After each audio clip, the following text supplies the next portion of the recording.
Tupe taarifa ya kipindi chako. Mheshimiwa Waziri Mkuu, Mheshimiwa Mawaziri, itifaki imezingatiwa. Mheshimiwa Waziri Mkuu, kwanza hiki ambacho kinatokea ni sehemu ya maelekezo yako kwamba tutafute njia ya muda mfupi, muda wa kati na muda mrefu wa kutatua kero ya usafiri katika jiji la Dar es Salaam.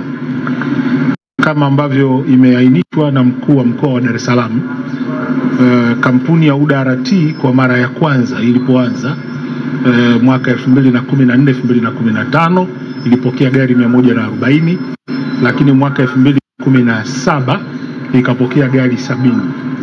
Lakini kwa bahati mbaya gari hizi zimekuwa zikiharibika kwa sababu kuu mbili.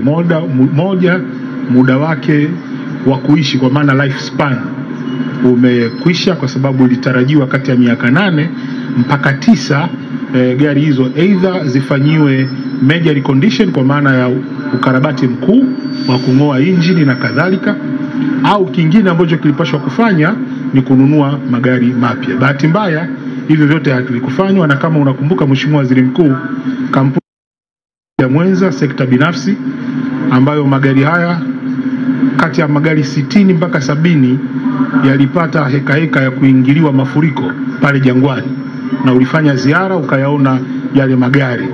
Lakini pia changamoto nyingine ilikuwa ni kwamba maintenance iliyokuwa ikifanyika sio ile routine maintenance, na baada yake ikawa inafanyika breakdown maintenance. Kwa hiyo hayo mawili pamoja na changamoto ya nauli kuwa chini ya bei ya soko ikafanya kampuni hii iendelee kudidimia siku hadi siku.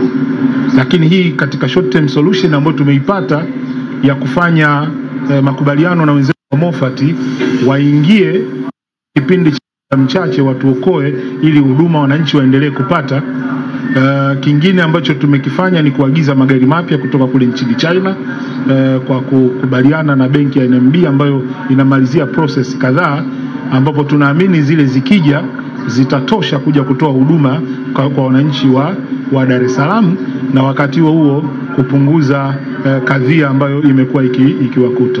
Lakini jingine Mheshimiwa Waziri Mkuu, ni faraja ambayo wananchi leo wameipata baada ya kuona gari hizi mpya na zile chache ambazo zipo za UDART zikiwabeba bila ya kusukumana, bila kuvurugana pale Kimara.